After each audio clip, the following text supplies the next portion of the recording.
Somebody came to me this week and said that they've had a very close relationship with Allah since childhood. They've made dua to Allah from a very early age, even when they were a teenager. Whenever they asked Allah for something, Allah provided. This person actually had a pretty tough life. Father passed away at an early age, no brothers, and this woman has lived a pretty lonely life and basically decided to really truly depend on Allah. As she grew, she found that Allah miraculously answers her prayers. It's a really beautiful connection she had with Allah. Where did the question come from? The question came from a fact that more recently she went through quite a series of very unexpected difficulties in life. And she decided that she's going to increase her ibadah to Allah and increase her du'as because her problems have also increased. And so she does that and she prays like she's never prayed before, fasts like she's never fasted before, begs Allah, cries to Allah, sheds tears before Allah like she's never done before, but the problems keep getting worse. And she starts thinking to herself, maybe Allah is not happy with me because before I used to pray and everything used to get answered. And in her mind, the reason was, I must have done something wrong. Allah must no longer be answering my prayers because somehow I've been disqualified. This is a very common notion that can creep into somebody's mind. Every human being makes dua and we're expecting that Allah Azza wa Jal will give us an answer. We're hoping that Allah will solve our problem. There are two kinds of du'as. One kind of dua is we want a problem that we have right now to be solved. And of course we make dua for our future. We make dua for ourselves, our children. Ya Allah, things are good right now. Ya Allah, keep them this way. But the first thing I wanted to highlight is a quick reminder to all of you. Your dua getting answered immediately or not getting answered immediately has nothing to do with whether or not Allah is happy with you. You have the case of Nuh alayhi salam, who was a very loving father. He made da'wah, he invited his people to Islam for 950 years. You think he made dua for his son? You think he made dua for his wife?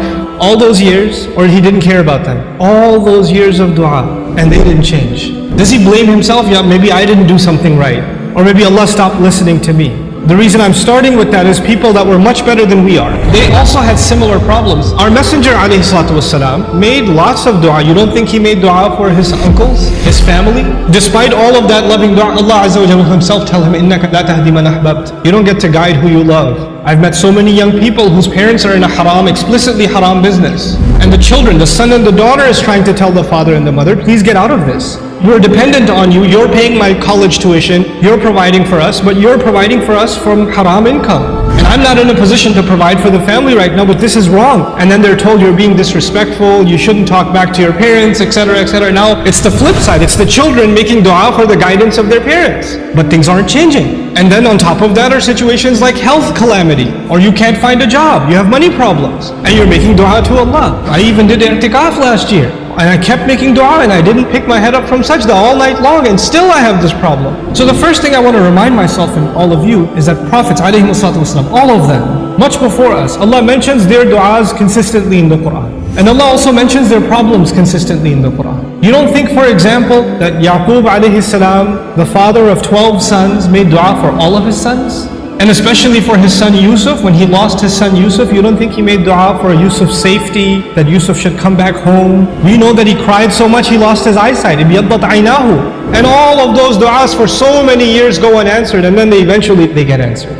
You don't think that the mother of Musa alayhi salam, when she put her baby in the water and the river just takes the basket away, the basket could flip over any time. And how do you know the basket is waterproof? How do you know it's not going to leak? How do you know it's not going to hit a rock and it's done? It's a baby in a river. You don't think that mother is making dua to Allah? And notice the difference. In the case of Musa's mother, she makes dua to Allah, and a few hours later, she's reunited with her son. By the time the baby is hungry for the next meal, he's back with his mother. But the case of Yusuf alayhi salam, he was separated from his father, but he wasn't reunited with his father for many years. All of our problems are not going to be solved because we made a dua to Allah. Understand the reality of dua. What is the purpose of dua? We often confuse dua with talab. Talab in Arabic means to ask for something, to demand something. Dua means literally to call. That's what it means. Da'awtukum, I called you, I invited you, I cried out to you. This is dua. When we make dua to Allah, sometimes in that dua we are making demands. It's true. We're making requests. But we should never forget that all of those requests, you know what they are at the end of the day? It's a humble slave of Allah turning back to Allah and begging Allah to help him with whatever problem. But it's more than Allah solving your problem. It's just the act that you communicated with Allah that's the most valuable thing. The fact that you actually engaged Allah in conversation, that is the goal in the end. Whether or not Allah will solve your problem immediately is a separate problem. So our du'as are not the same as placing an order. Now I get to Maryam salamun alayha. The thing with Maryam salamun alayha was, even when she was young, her birth was strange. It was mentioned in the Quran. Not many people's birth is mentioned in the Quran. And the mother was expecting a son, but she had a daughter instead.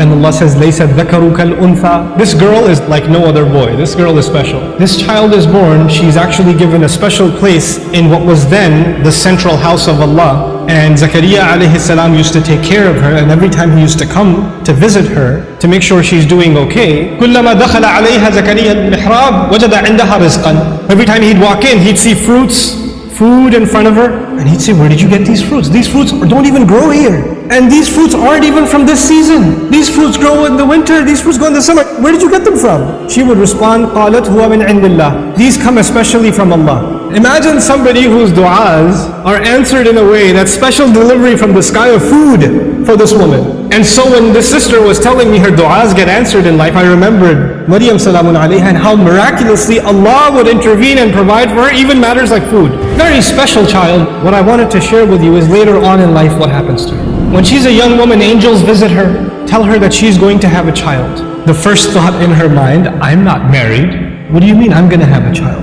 لَمْ يَمْسَسْنِي بَشَرٌ. No man has ever touched me. What in the world do you mean I'm going to have a child? كَذَلِكِ قَالَهُ وَرَبُّكِ. That is how your master declared it. I'm sorry, we're just here to deliver the news. We're not here to negotiate whether this is going to happen or not. That decision has been made. You're having a baby. Now she's in shock. What am I going to do? She's going to turn back to Allah and hope that this will not happen to her. And I'll fast forward a little bit for you, just so you appreciate what happened to this woman after she had the baby. And she came back to her town. The entire community that looked up to her as a zahida, as a spiritual woman, as a woman of worship and ibadah, someone who even the prophet of their community, Zakaria, had endorsed. All the masjid community is standing there. She's walking back with a baby, and they all start collectively, together, start humiliating her. How could you do this? Now I want to take you back to how she dealt with this problem. Because no amount of dua she made is going to change what Allah has decided. And what does she do? As she's about to deliver the child, she says, Ya laytani mittu qabla hadha. She says, if only I could die before this happens. There is no other place in the Quran anybody ever wishes for death. Think about that. Why is it there? Allah Azza wa Jalla is acknowledging that sometimes people go through such traumatic, humiliating situations where they wish they were dead. And they'll have to find comfort in the example of Maryam salamun alayha. But she didn't stop there. She said, وَكُنْتُ نَسْيًا مَنْسِيًّا. Common translations say, I wish I was dead, I wish I was forgotten. But there are two words of being forgotten. One of those words, nasyan, actually means, I hope nobody ever misses me. They don't even ask the question, where did Maryam go? I wish I could be invisible, forgotten from people's memories right now, and nobody even has the thought of me. There are people that go through the kind of depression and anxiety where they don't come out of home. They don't answer text messages. They get anxious being around people. They're going through so much trauma that they wish they were forgotten. As a matter of fact, even if somebody knocks on the door, they say, I wish they didn't remember me. I wish I didn't have to face anybody. They want to just crawl away, just be by themselves. This is nasyan. And then later on, even if years go by and nobody found out what happened to her, mansiyan. She's completely forgotten. There's no memory of her in the future either. I hope nobody thinks of me right now and I become invisible in the future also. I wanted to highlight this woman's trial because this is a woman of dua whose duas used to get answered immediately. She didn't even have to ask for food and it used to come. And this is the situation Allah put her in. This is not because Allah forgot about her. This is not because Allah wants to humiliate her. All of this ended up becoming Allah honoring her. What was her humiliation? Her humiliation was people are going to say you had this child without being married. You had a haram child. And what was the child's name? His name was Isa. There is no other prophet in the Quran who when Allah mentions their name, He honors their parents also. Except Isa. Isa ibn Maryam, Isa ibn Maryam, over and over again. Isa the son of Maryam. Do you find Muhammad the son of Abdullah? Do you find Yaqub the son of Ishaq? Ishaq the son of Ibrahim? No, multiple times. When Allah honors that messenger, He honors his mother. And by the way, this is important because for the Arabs, when you say Ibn, or even the Semitic people, when you say Ibn, right after Ibn, you mention the father's name. Allah goes out of His way to remind people that no, He has no father, and we are going to go out of our way to honor that mother. Isa ibn Maryam. Sometimes your pain is going to be a relief for other people. This is the pain of Maryam salamun alayha. Every time a woman is humiliated, every time a woman is falsely accused, every time a woman wishes she was dead, then to face what she's supposed to face, then she's going to find comfort in Maryam salamun alayha. And every time she finds that comfort, the rank of Maryam rises again and again and again and again. SubhanAllah. Our du'as are a means by which we connect to Allah. Our du'as are not a means by which this world becomes heaven. This world is going to be full of trials. People that were much better than we are had difficulty in life. That's okay. لَقَدْ خَلَقْنَا الْإِنسَانَ فِي كَبَدٍ. We created all human beings in toil and labor and struggle. Struggle is a part of life. The purpose of dua is to help you and me deal with those struggles and to never forget that Allah is with us, whether it's hard times or easy times.